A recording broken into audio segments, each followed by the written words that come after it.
Some people are a bit surprised to find this out, but the Canada Pension Plan actually has some survivor benefits built right into it. And what this means is that when you pass away and certain conditions are met, a portion of your CPP will be paid out to your spouse and/or children if you have any. And there's even a little piece for your estate. Now, these benefits aren't wildly generous, especially when you consider the amount we put into the plan, and in some cases, they're actually really quite bad, but regardless, they're definitely worth knowing about. When someone passes away, there are essentially 3 types of CPP benefits that can be paid out: the death benefit, the child benefit, and the survivor's pension. The first 2 are pretty straightforward, but the last one is a little bit more tricky. But what they all have in common is that in order for any payouts to happen, the deceased has to have contributed to CPP. Basically, in order to get a benefit out of CPP, there has to be a bare minimum that was put into CPP, which is totally fair. Now let's get into it. Number 1, the death benefit. This is a one-time lump sum of $2,500. And yes, it is taxable. And yes, it has been that same amount, $2,500, for a very long time and has not been increasing with inflation. It should be noted really clearly here that this is actually the only benefit available from CPP to someone who passes away without a spouse or dependent children, regardless of how many years they've contributed to the plan. Now, clearly, there's an argument to be made that this is not fair at all, since their contributions to the plan are just as valid as anyone else's. So shouldn't they be allowed to name a beneficiary of choice like lots of other pension plans allow? And that is a good question. Number 2, the child benefit. The child benefit is broken up into 2 different age groups: those who are under 18 and those who are aged 18 to 25. And eligible children who are under 18 are automatically good to go, but those who are 18 to 25 must be attending school full-time at a recognized educational institution. And then, once they hit 25, the benefit stops. And as of 2024, the benefit for each child is a flat rate of $294.12 per month. But this benefit is indexed to grow with inflation, so it should increase a bit each year. And that pretty much sums up that one. So now we are on to the most substantial of the 3 benefits: the survivor's pension. To qualify for this one, you have to have been married to or were the common law partner of a deceased CPP contributor. However, if you are a separated legal spouse and the deceased had no common law partner, then you may actually qualify for this benefit. So clearly there's a bit of wiggle room there. Now, what if you are widowed more than once? What happens in that case? Well, you still collect, but you'll only receive one survivor's pension, and it will be whichever one is the largest. Basically, whichever one works out most in your favor. But what about if you remarry? No problem. Your pension will continue even if you remarry. Okay, now that was the easy part, but now it gets a little trickier. Now we get into figuring out how much you could receive as the surviving spouse. And basically, it hinges on 2 main variables: how old you are and how much and how long your deceased spouse paid into CPP. So first things first, Service Canada has to figure out how much the monthly pension would be for the deceased spouse. And they do this by calculating it based on what it would have been at age 65 for them. So even if your deceased spouse took CPP earlier or later than age 65, it doesn't affect this amount.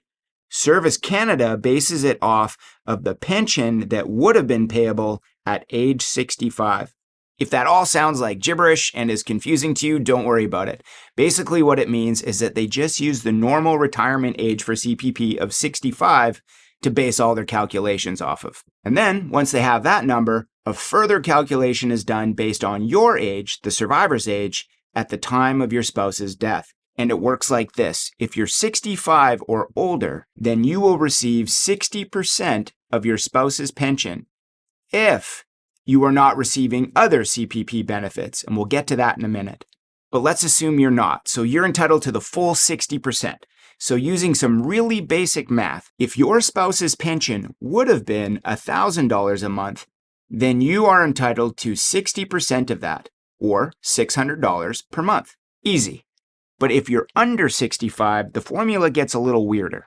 Rather than you receiving 60%, it drops to 37.5%, which is a bit of a strange number.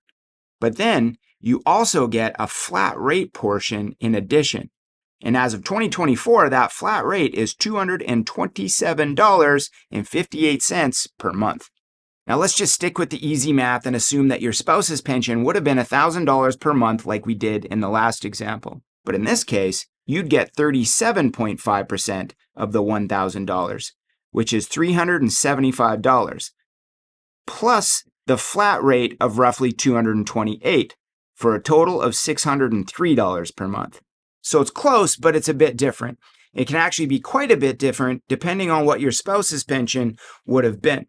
Okay, so now you know the basics of how Service Canada figures out what the survivor's benefit will be. But there's an extra wrinkle. If you are collecting other CP benefits, such as your own CPP pension or the CPP disability pension, then they will be combined with your survivor's pension into one single monthly payment.